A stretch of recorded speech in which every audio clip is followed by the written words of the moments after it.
The Rex is a remarkable cinema. It was built, as were so many in its day, with a theme running through its decor. This one has a marine motif. The wall lights are concealed behind scallop shells, with the sea represented by the wavy lines. The screen is surrounded by a magnificent plasterwork gilded arch.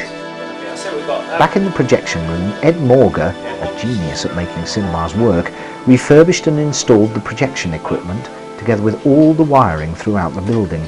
This is a control panel which controls the lighting and the curtains and masking, etc. For example, this button will open the curtains, that one will put up and down the screen lights, proscenium arch, the shells and the house lights. That lot does the sound, formats and the variable masking here. Well, James called me in to get this cinema up and running. The first task, I think, because it was a refurbishment by Nicholas King Homes, was to make sure their work was compatible with a cinema operating properly. When we decided on a sound system, the first priority was to get the acoustics right. Main speakers behind the screen, that's left, centre and right channels. There are 4 sub-bass loudspeakers. All of these speakers are built into a baffle wall, which prevents the sound going behind the loudspeakers and reflecting off the back wall. And there are 26 surround loudspeakers in total.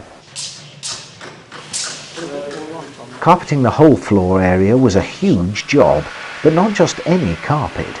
The Rex would have its own, specially made by Brintons, in red, black, blue and gold, with the Rex logo woven into the fabric.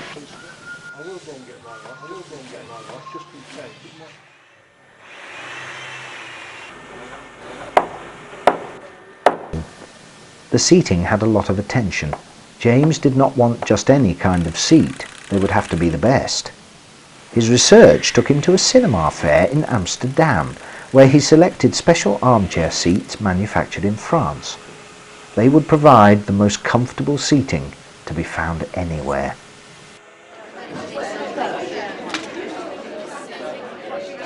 During one of the pre-opening evenings, visitors were entertained by singer Lisa Fay, who brought a little extra glamour to the event.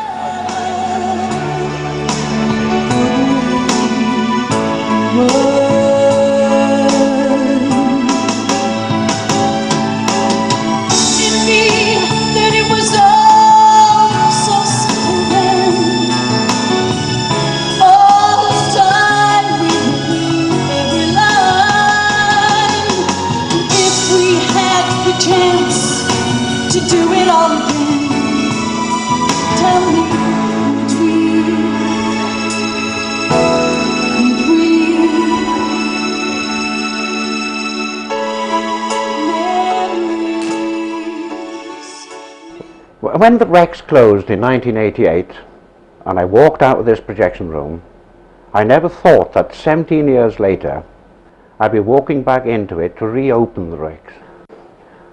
Well, these projectors were manufactured around 1960.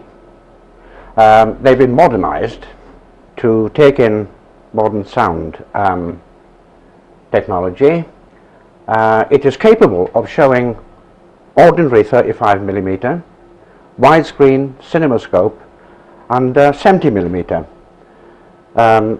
Completely modernized sound system. These spools here, they'll run for an hour. Now here we have what is popularly known as a tower. In other words, I can put all the reels of the film all together on one spool, which will then run for a maximum of 2 hours and 20 minutes. In total, this reel actually holds 13,500 foot of film, which in my calculation is roughly 2.5 miles. When I've shown this side and the interval, I then turn it round, then this side is ready for showing maybe the second feature. And while that's showing, I can rewind this side, ready for the next performance. Alan Rees now laces up the projector, as he has done for hundreds of shows. The Rex is back. the 5th of December 2004. The opening night everyone had worked so hard to achieve had finally arrived.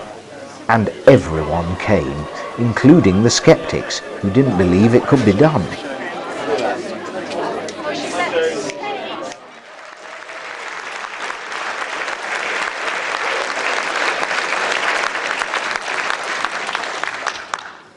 It was more fun building it, I can tell you. I was just thinking tonight that all of us should be privileged to be here. By rights, this should be a shopping mall, a Wetherspoons, or a software headquarters. It's the Rex, and we got it, and we won it.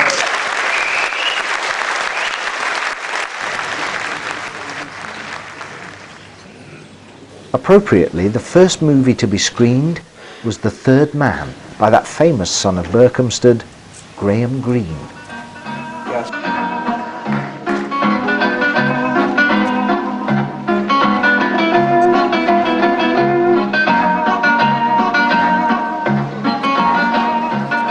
Here we are, 2 years on. The Rex has become the place to be for a true cinema experience. Before the show, you can relax with a coffee or a glass of wine. There is always a varied programme to suit both young and old, but book early, because not surprisingly, the Rex is often sold out.